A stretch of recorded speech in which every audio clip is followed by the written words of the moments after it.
Saudara, dalam 3 bulan pertama di tahun 2025 terdapat sejumlah perusahaan di Indonesia yang mem-PHK karyawannya. Namun Menteri Ketenagakerjaan Yasirli membantah Indonesia dilanda badai PHK.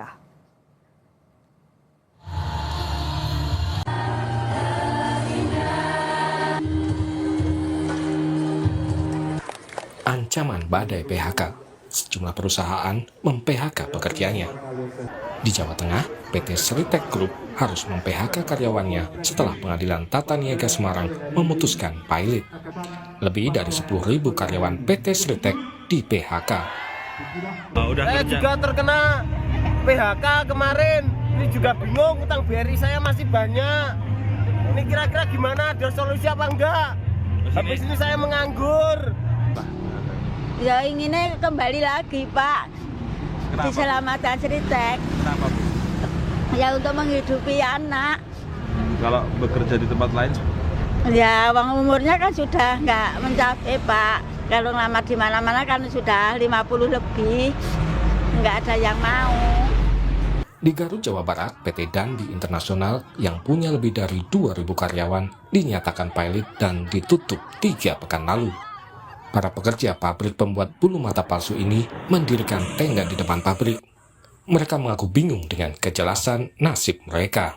Yang dilakukan oleh karyawan meminta kejelasan kepada pihak perusahaan dan meminta bantuan kepada pemerintahan Kabupaten Garut untuk kejelasan hak-hak kami sebagai karyawan, yaitu pesangon dan uang BPJS belum jelas pada kami. 2 pabrik piano milik Yamaha Indonesia juga akan menghentikan operasinya pada tahun ini. Imbasnya, lebih dari 1.000 karyawan terancam mengalami pemutusan hubungan kerja atau PHK. Nah, sekarang yang ditutup itu ada 2 plan, ya. Plan Pulau Gadung itu kurang lebih 700-an karyawan. Kemudian yang plan di MM 2100 Cikarang, Cibitung ya, itu kurang lebih 350-an karyawannya.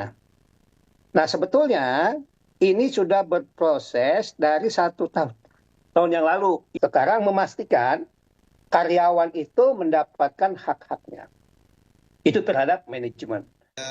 Menteri Ketenagakerjaan Yasirli membantah kabar Indonesia dilanda badai PHK. Menaker menyatakan telah mengecek beberapa perusahaan yang dikabarkan melakukan PHK. Dan ternyata tidak semua perusahaan yang diberitakan melakukan PHK pada karyawannya. Jadi menurut saya tadi terkait dengan berita, jadi ada istilahnya sampai badai apa segala, menurut saya itu harus kita lihat secara proporsional ya. Ada beberapa perusahaan yang kalau kami baca di media juga ya dituliskan ada PHK ya. Setelah kita cek sebenarnya juga tidak semuanya gitu ya. Contoh Mayora misalnya, kita sudah cek ternyata ya tidak seperti itu beritanya. Ya bahkan ada beberapa yang dilaporkan PHK malah kemudian ya pekerjaannya malah nambah. Dalam 2 tahun terakhir, angka PHK di Indonesia terus meningkat. Sepanjang tahun 2024 lalu, data Kementerian Ketenagakerjaan menyebut ada lebih dari 77.000 pekerja di PHK. Tim Liputan, Kompas TV.